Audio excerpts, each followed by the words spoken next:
Hello friends, good afternoon. Welcome to bankers दोस्त। और आज की इस वीडियो में मैं आपको आरआरबी पीओ और क्लर्क के डॉक्यूमेंट वेरिफिकेशन प्रोसेस के बारे में बताऊंगा। क्या क्या डॉक्यूमेंट्स आपको चाहिए डॉक्यूमेंट वेरिफिकेशन के प्रोसेस में, वो बताऊंगा। और मेरा आरआरबी पीओ का जो कॉल लेटर आया था, जो ऑफर लेटर होता है बैंक से जो आता है, उसको भी मैं आपके साथ शेयर करूंगा। ये जो ऑफर लेटर है वो बैंक की तरफ से आता है, आईबीपीएस की तरफ से नहीं आता। ये डायरेक्टली आप जो भी बैंक अलर्ट हुआ है आपका, आईबीपीएस ने किया है, जो भी अलर्टेड बैंक आपका, वो लेटर आपको भेजता है, मेल में भेजता है और आपके पोस्ट में भी भेजता है। ठीक है ना। तो वही मैं आपके साथ शेयर करूंगा, ताकि आपको जनरली एक आइडिया लग जाए कि क्या क्या डॉक्यूमेंट्स आपके पास होना चाहिए at the time of document verification. ठीक है ना।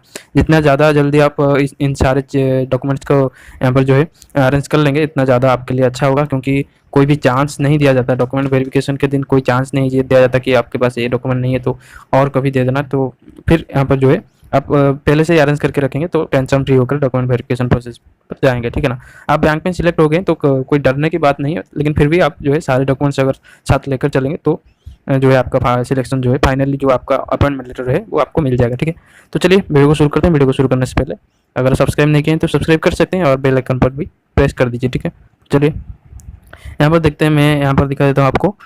ये ऐसे करके आया था, यहाँ पर उड़ीसा ग्रामीण बैंक प्योर में मेरा सिलेक्शन हुआ था। तो इससे ये जो आया था हमारा पोस्ट में आया था, बाय स्पीड पोस्ट। आपको दिख रहा होगा, ये यहाँ पर लिखा हुआ है बाय स्पीड पोस्ट। इससे मेरा नाम और एड्रेस लेकर इससे आया था, सिंपल सा जो है लेटर आया था। इसमें आपको 4-5 फॉर्म दिए जाते हैं और एक ऑफर लेटर जो भी आपका इंटीमेशन लेटर होता है वो रहता है, और कुछ फॉर्म्स रहते हैं जैसे कि बॉन्ड का फॉर्मेट रहता है, कैरेक्टर सर्टिफिकेट का फॉर्मेट रहता है और कुछ एफिडेविट का फॉर्मेट रहता है। ठीक है ना। वो सब मैं आगे के वीडियो में आपको बता दूंगा, बिल्कुल क्लैरिटी के साथ मैं आपको बताऊंगा। सारी चीज़ें एक वन बाय वन बताऊंगा, तो वीडियो थोड़ा सा ज़्यादा लंबा हो सकता है, लेकिन आप एंड तक देखिए ताकि आपको एक आइडिया लग जाए क्या क्या डॉक्यूमेंट्स आपके पास होना चाहिए। ठीक है। तो चलिए इस वीडियो को शुरू करते हैं।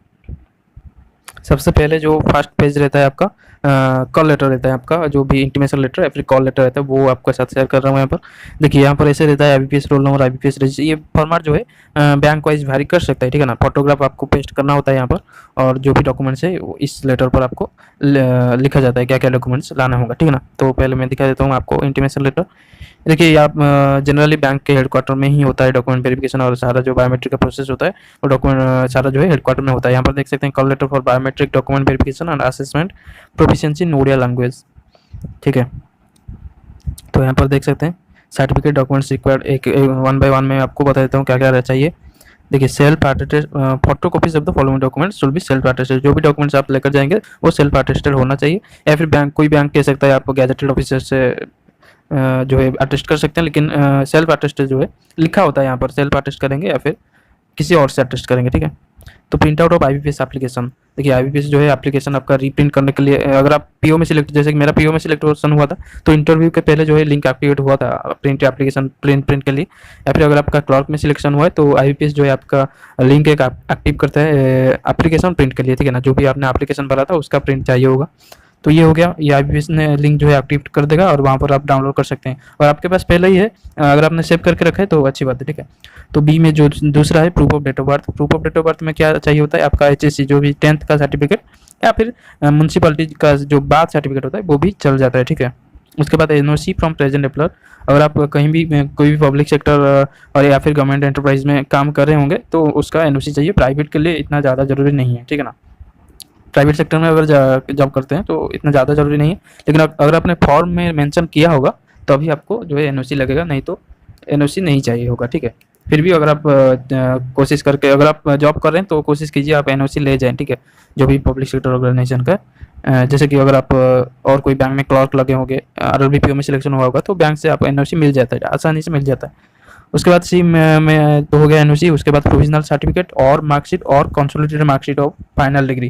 देखिए, ये और में लिखा हुआ है ना, अगर आपको प्रोविजनल मेन सर्टिफिकेट नहीं आया है, डिग्री नहीं आया है, फिर भी आपका प्रोविजनल सर्टिफिकेट और मार्कशीट से काम चल जाएगा। ठीक है ना। जो भी आपके पास है प्रोविजनल सर्टिफिकेट या फिर कंसोलिडेटेड मार्कशीट, जो भी लेकर जाएंगे आपका काम चल जाएगा। ठीक है। उसके बाद 5th पॉइंट में क्या लिखा है, certificate in support of the candidate category and सब कैटेगरी। देखिए, अगर आप एससी एसटी ओबीसी से बिलोंग करते हैं तो ही आपको ये जो सर्टिफिकेट है, अगर आप जनरल से बिलोंग करते हैं ये सर्टिफिकेट नहीं चाहिए होगा। अगर आप एससी एसटी ओबीसी से करते हैं तो एससी से एसटी सर्टिफिकेट जो है आपका चाहिए होगा। ठीक है। यहाँ पर लिखा हुआ है, पढ़ सकते हैं। Please note that the caste mention in the certificate should be tally letter by letter. आपका कास्ट सर्टिफिकेट पे जो भी नाम लिखा होगा तो लेटर बाय लेटर टैली होना चाहिए, जो भी अपने एप्लीकेशन पर नाम लिखा हुआ। ठीक है। तो ये सब लिखा हुआ है। उसके बाद ईडब्ल्यूएस कैटेगरी के लिए भी लिखा हुआ है कि आप ईडब्ल्यूएस से जो भी ईडब्ल्यूएस से बिलोंग करते हैं तो आपका इनकम एंड एसेट सर्टिफिकेट जो है चाहिए होगा और ईडब्ल्यूएस सर्टिफिकेट भी चाहिए होगा। तो चलिए सेकंड पेज पर जाते हैं, क्या क्या लिखा है उसमें देखते हैं। ये रहा उसी कॉल लेटर का सेकंड पेज। यहाँ पर क्या क्या लिखा है मैं आपको बता देता हूँ। यहाँ पर देखिए disability category person with disability अगर आपका है तो मेडिकल सर्टिफिकेट आपको चाहिए होगा, ठीक है। और if candidates already previously employed, अगर आपने एम्प्लॉयमेंट कहीं पर लिया है तो आपका एनओसी चाहिए होगा, certificate from the employer in support of the same, ठीक है। 7 copies of recent passport size photograph, ये वेरी कर सकते हैं बैंक वाइज 5 या फिर 7 आपको फोटोग्राफ रेडी रख लीजिए। जो भी अपने IBPS में फॉर्म में भरा था जो फोटोग्राफ उसका कॉपी निकल लीजिए, 10 या 12 कॉपीज निकल लीजिए, ठीक है ना। यहाँ पर 7 कॉपीज मांगा है यहाँ पर उड़ीसा ग्रामीण बैंक ने, कोई बैंक जो है 5 या फिर 7 कॉपी मांग सकता है, ठीक है। उसके बाद सर्टिफिकेट ऑफ मेडिकल फिटनेस, ये एनेक्स 3 जो है मैं आपको दिखा दूंगा मेडिकल सर्टिफिकेट कैसे होता है। वो आपको गवर्नमेंट डॉक्टर या फिर कॉर्पोरेट डॉक्टर कॉर्पोरेट हॉस्पिटल से बनवाना होता है। वो सर्टिफिकेट का फॉर्मेट यहाँ पर मैं आपको दिखा दूंगा, एनेक्स 3 यहाँ पर लिखा हुआ है ना, वो आपको मैं दिखा दूंगा, ठीक है। 2 एफिडेविट्स, इसका फॉर्मेट में भी मैं दिखा दूंगा। आई पर जो लिखा है 2 एफिडेविट्स, उसका भी फॉर्मेट दिया होगा, उसमें आपको एफिडेविट करना है, सेल्फ डिक्लेरेशन और एफिडेविट करना है, ठीक है। उसके बाद ये बॉन्ड जो है बहुत इंपॉर्टेंट पॉइंट है। ये बॉन्ड जो है बैंक वाइज वेरी कर सकता है। पीओ के लिए अगर मैं बात करूँ तो उड़ीसा ग्रामीण बैंक के लिए यहाँ पर देख सकते हैं 1 लाख का बॉन्ड था, यहाँ पर नहीं लिखा हुआ है, मैं आपको दिखा दूंगा, अनेक्स दिखा दूंगा। वहाँ पर 1 लाख का बॉन्ड था ओजीबी के लिए, लेकिन कहीं कहीं किसी बैंक में 2 लाख का भी बॉन्ड होता है यहाँ पर पीओ के केस में, और क्लर्क के केस में 50,000 या फिर 75,000 या फिर कुछ बैंक में 1 लाख का बॉन्ड भी होता है, ठीक है। ये बॉन्ड में आपको दिखा दूंगा, जो फॉर्मेट है इसका दिखा दूंगा। यहाँ पर आपको क्या लिखा है, यहाँ पर नॉन जुडिशियल स्टाम्प पेपर्स 100 के स्टाम्प पेपर पर ये जो बॉन्ड का फॉर्मेट दिया हुआ है वो जो है जो भी फॉर्मेट दिया होगा उसको आपको 100 रुपये के नॉन जुडिशियल स्टाम्प पर जो है लिखवाना है, ठीक है ना, बनवाना है, ठीक है। और उसके बाद कैरेक्टर कॉन्डक्ट सर्टिफिकेट, ये एनेक्स 7 भी मैं आपको दिखा दूंगा कैसे फॉर्मेट है। कैरेक्टर सर्टिफिकेट आप किसी रेस्पेक्टेबल पर्सन से ले सकते हैं या फिर गैजेटेड ऑफिसर से भी ले सकते हैं, ठीक है। उसके बाद original photo identity proof, photo identity proof क्या होता है, आपका पैन कार्ड चल जाएगा, पासपोर्ट चल जाएगा, डीएल चल जाएगा, वोटर्स कार्ड चल जाएगा, बैंक पासबुक विद फोटोग्राफ भी चल जाएगा और आधार कार्ड भी आपका चल जाएगा। और यहाँ पर एम में जो लिखा है this call letter in original, ये जो कॉल लेटर मैं आपको दिखा रहा हूँ ये भी लेकर जाना पड़ेगा आपको, ये कॉल लेटर ओरिजिनल में, ठीक है। उसके बाद थोड़ा सा यहाँ पर दिया हुआ है कुछ गाइडलाइंस जो दिया हुआ है यहाँ पर पॉइंट 3 में देख सकते हैं यहाँ पर you will be also be assist in proficiency in local language, यहाँ पर उड़िया लैंग्वेज दिया हुआ है उड़ीसा ग्रामीण बैंक के लिए, लेकिन आप जो भी बैंक में सिलेक्ट हुए हैं उसका जो है लैंग्वेज टेस्ट भी आपका होगा। पहले तो बायोमेट्रिक होता है, उसके बाद डॉक्यूमेंट वेरिफिकेशन होता है, उसके बाद जो है आपका लैंग्वेज टेस्ट होता है। उसके बाद आपको सब कुछ जब प्रोसेस खत्म हो जाता है तो 7 दिन के बाद आपको जो है अपॉइंटमेंट लेटर मिल जाता है, ठीक है। तो ये रहा सारा कुछ जो है आप पढ़ सकते हैं यहाँ पर डिटेल में, यहाँ पर स्क्रीनशॉट लेकर पढ़ सकते हैं। मैंने जितना इंपॉर्टेंट पॉइंट्स था आपको बता दिया है। तो चलिए यहाँ पर देख लेते हैं क्या क्या फॉर्मेट आए हैं, क्या क्या फॉर्म आए हैं जो भी आपको भर कर ले जाना पड़ेगा, ठीक है। तो देखते हैं, चलिए। सबसे जो इम्पोर्टेंट जो होता है ये होता है बॉन्ड होता है यहाँ पर, bond to be executed by officer group A on direct recruitment. मेरा पीओ में सिलेक्शन हुआ था इसलिए यहाँ पर देख सकते हैं बैंक 1 लाख का जो है बॉन्ड आपको बनवाना पड़ता है यहाँ पर ओजीबी के लिए, यहाँ पर बॉन्ड बनाना पड़ता है। लेकिन कुछ बैंक कहेंगे कि आप 1 लाख का एफडी कर लीजिए, एसटीडीआर या फिर एसटीडीआर जो भी एफडी आप कर लीजिए 2 लाख का। यहाँ पर जैसे कि मैं छत्तीसगढ़ राज्य ग्रामीण बैंक की बात करूँ, अगर वहाँ पर मैंने पढ़ा था 2 लाख का वो एफडी करवाना पड़ता है, ठीक है ना, ठीक है। तो यहाँ पर ओजीबी में क्या बोला गया है, आपको 1 लाख का बॉन्ड साइन करना है। अगर आप 3 साल के अंदर जो है बैंक छोड़ देते हैं तो आपको 1 लाख प्लस 1 मंथ सैलरी जो है यहाँ पर पढ़ सकते हैं क्या लिखा है, यहाँ पर 1 लाख आपको देना पड़ेगा अगर 3 साल के अंदर आप बैंक छोड़ देते हैं, ठीक है। तो ये रहा बॉन्ड। उसके बाद मैं दिखा देता हूँ यहाँ पर मेडिकल का कुछ होता है। यहाँ पर देखिए form of certificate of character, ये 2 कैरेक्टर सर्टिफिकेट आपको बनवाना पड़ता है। यहाँ पर फॉर्मेट दिया हुआ है, बैंक वाइज वेरी कर सकता है, लेकिन ये जो है स्टैंडर्ड फॉर्मेट रहता है, इस पर भी आप बना सकते हैं कैरेक्टर सर्टिफिकेट, ये चल जाता है, ठीक है। उसके बाद क्या है यहाँ पर मैं दिखा देता हूँ, ये बॉन्ड हो गया। यहाँ पर डिक्लेरेशन कम एफिडेविट, ये जो है एफिडेविट आपको बनवाना पड़ता है शायद 10 रुपये के, हाँ 10 रुपये के नॉन जुडिशियल स्टाम्प पेपर पर ये जो है बनवाना पड़ता है आपको। बैंक वाइज वेरी कर सकता है आपका, ठीक है ना। एफिडेविट ये फॉर्मेट होता है ओजीबी में जो भी सिलेक्शन हुए हैं तो ये सारा बनवाना पड़ता है आपको। ये एफिडेविट हो गया, इसके बाद भी एक एफिडेविट है। और ये रहा आपका मेडिकल सर्टिफिकेट, ये मेडिकल सर्टिफिकेट का फॉर्मेट है।